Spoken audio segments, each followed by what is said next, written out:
4 Agustus tahun 2022. Baik, terima kasih. Selamat malam semuanya. Shalom ya. Sudah cukup lama kita tidak berjumpa. Semua hari ini temanya warna merah. Karena penuh dengan kasih ya. Hidup dalam kasih dan damai. Itu tema kita pada malam hari ini. Mari kita buka 1 Petrus 3 ayat 8 sampai 12.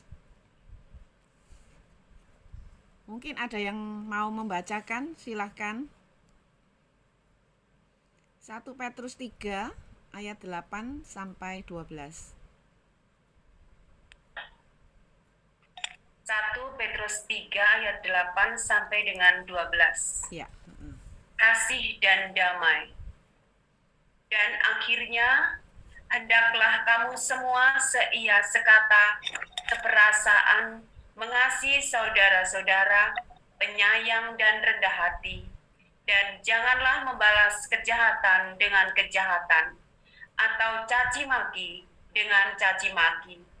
Tetapi sebaliknya, hendaklah kamu memberkati, karena untuk itulah kamu dipanggil, yaitu untuk memperoleh berkat. Sebab siapa yang mau mencintai hidup dan mau melihat hari-hari baik, ia harus menjaga lidahnya terhadap yang jahat dan bibirnya terhadap ucapan-ucapan yang menipu.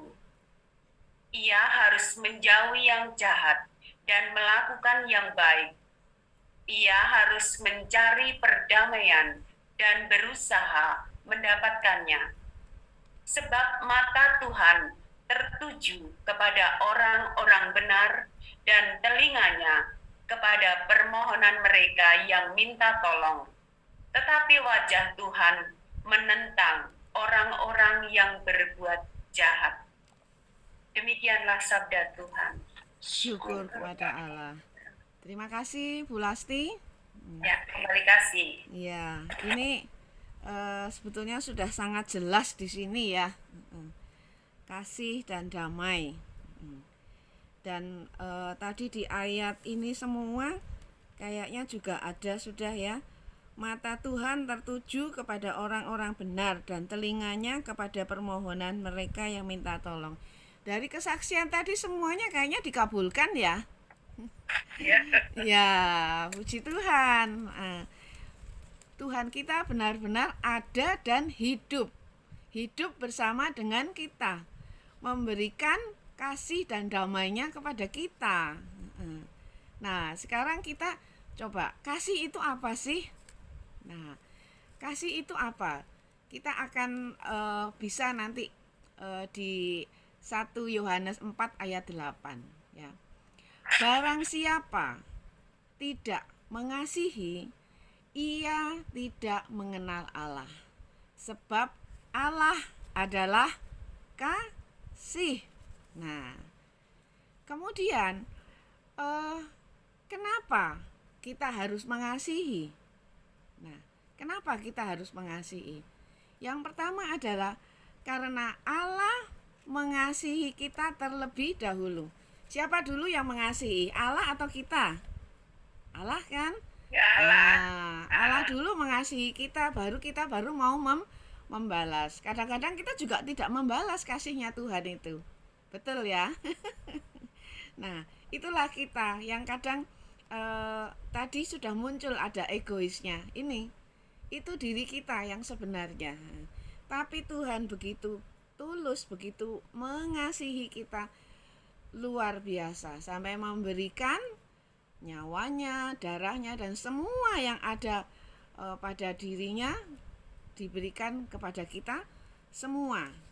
Nah, oleh karena itu kita harus mengasihi sesama kita. Nah, karena Allah adalah kasih. Nah, kasih itu adalah pribadi dari Allah sendiri. Ya. Tadi sudah disebutkan ya oleh Ibu siapa tadi saya lupa, yang mengatakan bahwa harus sabar. Oh, Bu Ria ya. Ya, Bu Ria ya. Ya, Buria. Ya, itu kita harus sabar. Nah, itu wujud salah satu sebagai kasih dari Allah ya. Salah satunya dari pribadi Allah itu adalah sabar. Belajarlah kepadaku karena aku ini sabar. Aku murah hati. Kemudian aku juga rendah hati. Nah, inilah pribadi-pribadi Allah yang perlu kita teladani. Nah, kemudian kita masuk ke damai. Apa itu damai? Nah, Pak Tanjung bisa? Ayo, damai itu apa? Bagi Pak Tanjung bagaimana?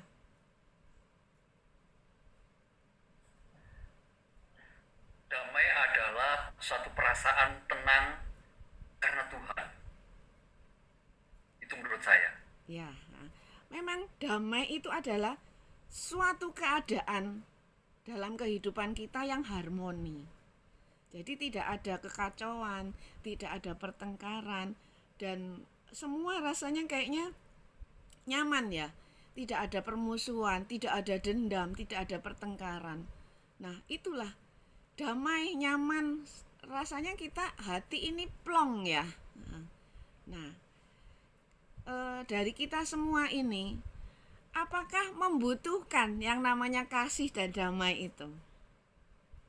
Tentu, ini semua orang itu membutuhkan kasih dan damai. Kalau tidak itu kenapa di sini ya ada perikopnya kasih dan damai di Alkitab ini. Itulah. Namun di dalam kehidupan kita ini memang kita membutuhkan kasih dan damai, juga ingin selalu memiliki kasih dan damai. Namun di dalam kehidupan kita, di sekeliling kita, kondisi dunia kita, terlebih sebagai saat sekarang seperti ini, banyak kekerasan, banyak kekacauan. Ya ini baru-baru ini Taiwan ya dengan Amerika yang dikunjungi itu. Nah, kemudian juga ada perang ya. Nah, itu semua kekerasan, dan juga belum lagi lingkup yang kecil. Ada terjadi banyak KDRT, kemudian di lingkungan kita itu juga kejahatan banyak di mana-mana. Ada penjambretan, ada pencurian motor ya dengan kekerasan dan lain macamnya. Itu yang juga membuat kita masing-masing tadi itu seperti egois, maunya juga ya mungkin anak kita, keluarga kita, atau siapapun dari kita itu menjadi yang ter ya. Nah, itulah yang kemudian kita melupakan ya. Jadi yang penting kasih dan damai itu ada di dalam keluargaku, diriku. Nah, padahal ini adalah untuk sesama. Nah, apakah Tuhan kita ini memilih mengasihi orang itu milih? Enggak. Semua dikasihi, termasuk yang jahat, termasuk yang baik, yang setengah baik, yang abu-abu itu semua dikasihi olehnya. Kurang bukti apa? Yesus mau disalib. Ya. Demi siapa? Demi menebus dosa-dosa kita ini. Dan juga kalau misalnya kita tidak mau mengasihi, apakah kita juga bisa hidup dengan damai? Kalau kita tidak mau meneladan dari sang kasih itu sendiri. Nah, kemudian bagaimana kita bisa hidup di dalam kasih dan damai? Nah, di sini prinsip-prinsipnya ini sudah disebutkan. Prinsip hidup di dalam kasih dan damai, mungkin di keluarga kita, di lingkungan kita, di komunitas kita seperti saat ini di PD kita ini ya, PD Santa Maria Annunziata ini, sebetulnya ini PD ini luar biasa loh. Saya kagum juga, luar biasa, terjalin keakraban, terjalin tadi itu kan sudah mencakup di sini. Ada apa ini? Seia sekata. Ya. Kemudian selain itu ada seperasaan. Nah, kalau misalnya kita tidak ada seia sekata, sepikiran yang harmoni, dan juga tidak ada sepakat, nggak ada saling menyetujui, mungkin hari ini nggak ada PD ya. Nah, inilah kan, ini kan ada satu tujuan kan, tujuannya sama. Nah, ini prinsip, salah satu prinsipnya, jika tidak ada seia sekata, kemudian maunya kita egois sendiri-sendiri, ada satu kesombongan atau yang tidak mau saling berbagi gitu, ya ini PD hari ini tidak terjadi. Ya kan? Karena apa? Karena kita tidak saling mengasihi. Nah, itulah. Kemudian selain seia sekata, kemudian juga sepikiran, juga seperasaan. Nah, inilah. Bagaimana kita seperasaan? Nah, kalau misalnya ada di dalam komunitas kita ini ada yang sakit, ada contohnya hari ini banyak ya yang sakit ya kelihatannya.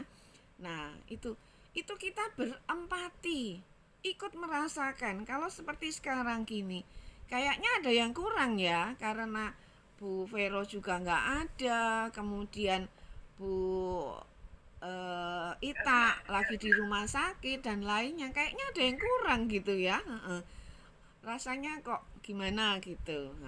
Tapi kita siap-siap selalu seia sekata kembali lagi untuk mendoakan mereka-mereka semua yang sakit, yang mungkin juga sedang ada dalam masalah dan lainnya lagi. Semoga semuanya kembali damai dan juga penuh dengan kasih. Nah, itulah. Jadi bukan hanya di komunitas, juga di lingkungan kita, kemudian juga di rumah kita.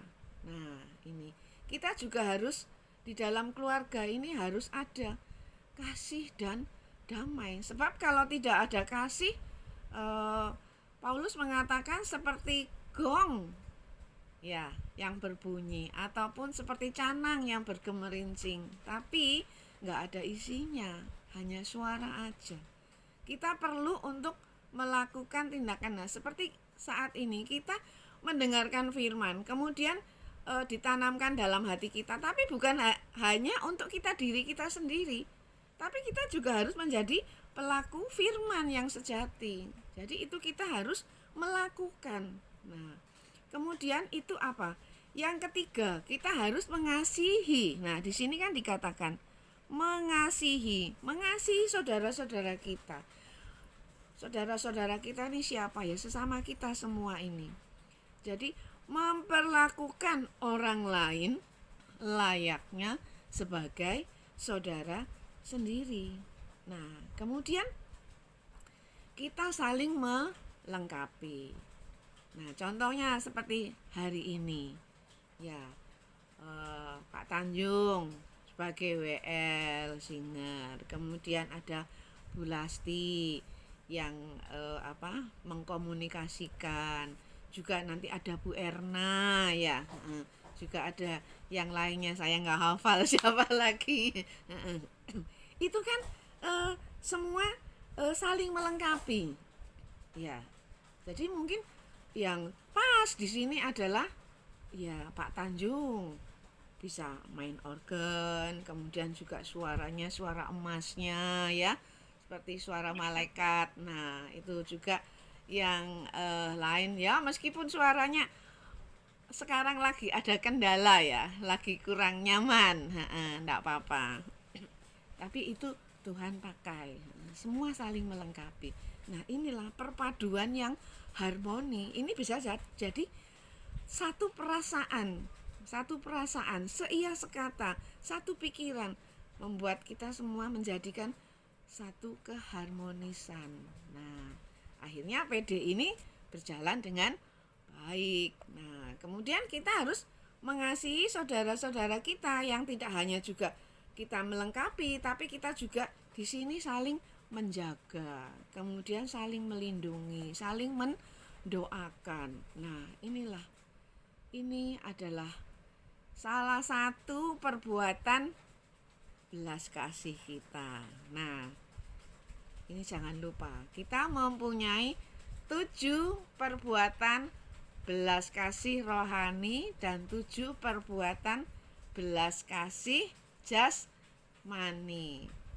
Nah, ya, setidaknya yang paling gampang adalah jasmani. Kita memberikan makan, memberikan minum, kemudian memberikan tumpangan, kemudian memberikan pakaian. Ini kita sering baksos ya.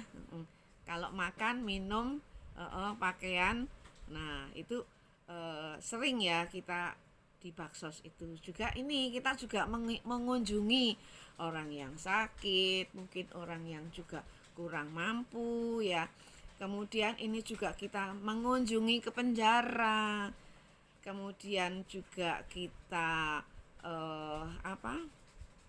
ikut memakamkan saudara-saudara kita yang meninggal. Nah, itu adalah perbuatan belas kasih yang nampak. Nah, jadi dan seringkali kita melakukan ini. Kemudian yang kurang nampak adalah yang perbuatan belas kasih. Karena kadang-kadang ini juga menyerempet kepada kita. Kalau misalnya akan berbalik kepada kita itu sepertinya karena akan sulit orang menerima kalau saat kondisi itu moodnya tidak pas. Nah, ya itu contohnya satu, memberikan nasihat. Nah, ini kan sulit ya. Salah satu ini adalah untuk perbuatan belas kasih yang rohani. Nah, kita memberikan nasihat itu kadang-kadang juga sulit. Diterimanya itu kadang-kadang tidak dengan baik ya. Diterima tidak dengan baik dan tidak dengan masuk di hati. Nah, oleh karenanya kita harus masuk lebih perlahan dengan empati kita. Jadi kita mengajar. Di sini Pak Paulus itu teman saya itu mengajar, ya, untuk mengajar kayak pendalaman iman gitu.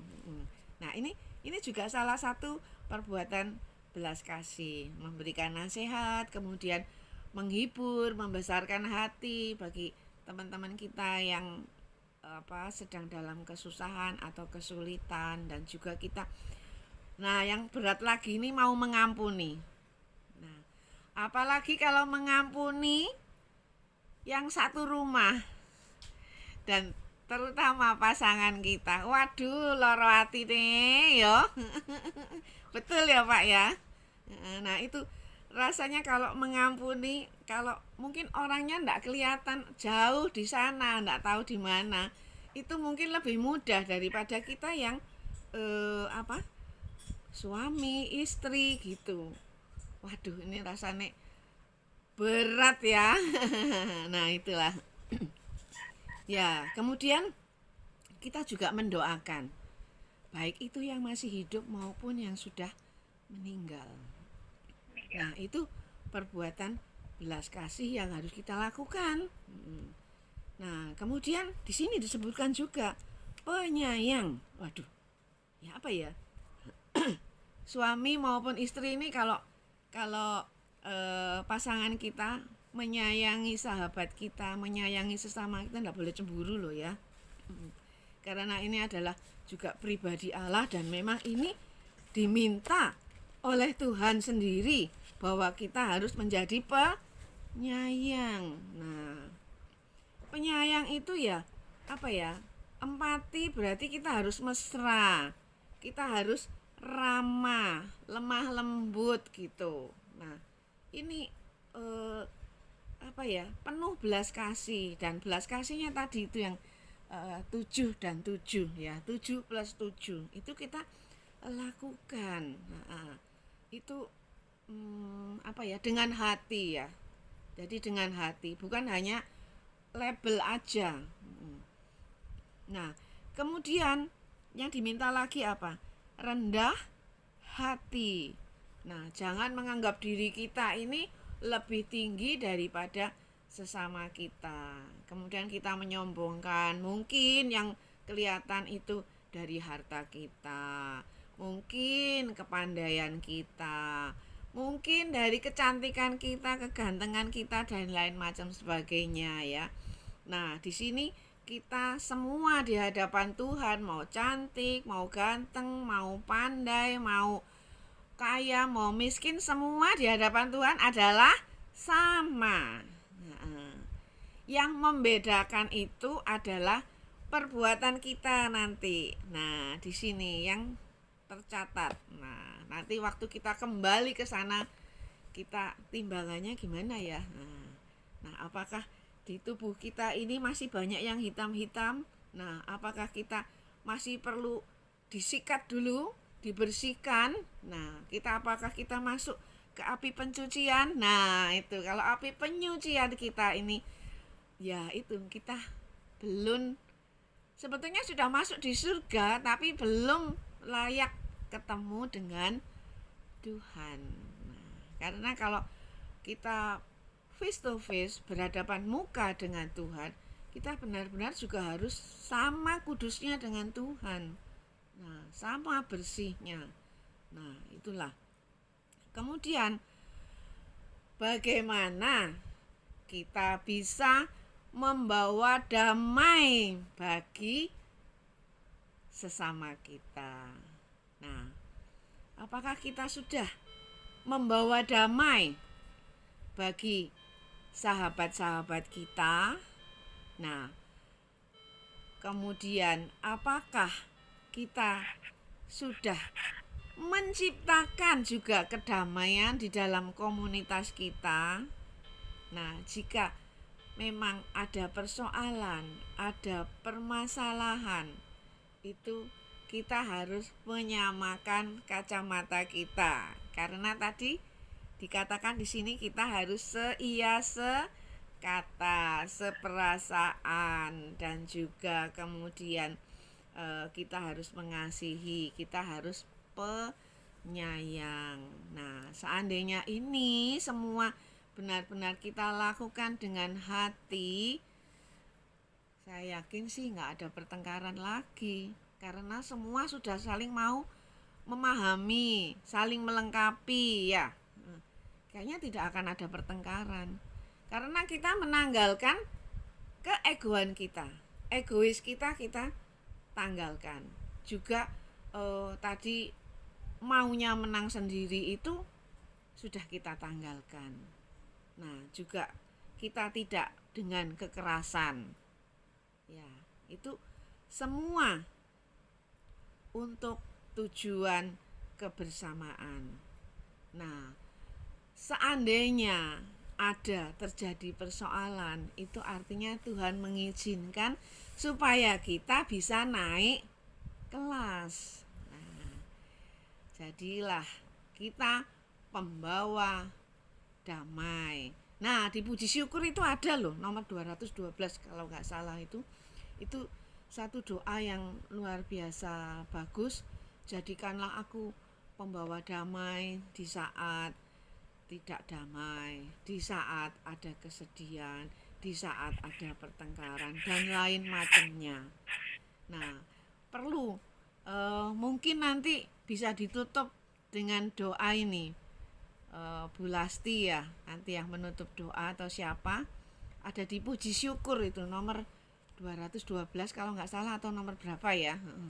Itu ini bagus sekali, nanti kita doakan dan kita bisa resapi betul bagaimana doa ini bisa benar-benar merasuk dan kita lakukan di dalam kehidupan kita, maka kita akan hidup di dalam kasih dan damai Tuhan yang benar-benar ada di dalam dunia ini.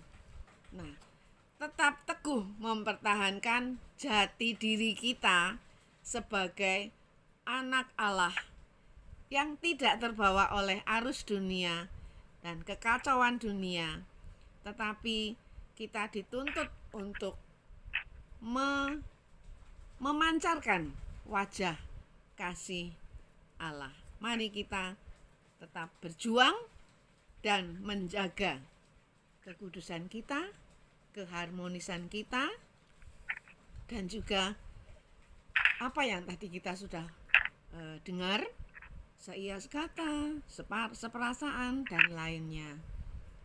Setuju ya? Baik ya, mungkin ini yang bisa saya berikan pada malam hari ini. Tetap jadilah pembawa damai dimanapun kita berada. Berikan dengan penuh kasih. Tuhan memberkati. Terima kasih untuk kebersamaannya dan kehadirannya. Semoga menjadi pelaku-pelaku firman yang sejati dan menjadi pembawa damai dimanapun kita berada. Sampai jumpa di lain kesempatan dan Tuhan memberkati kita semua. Amin.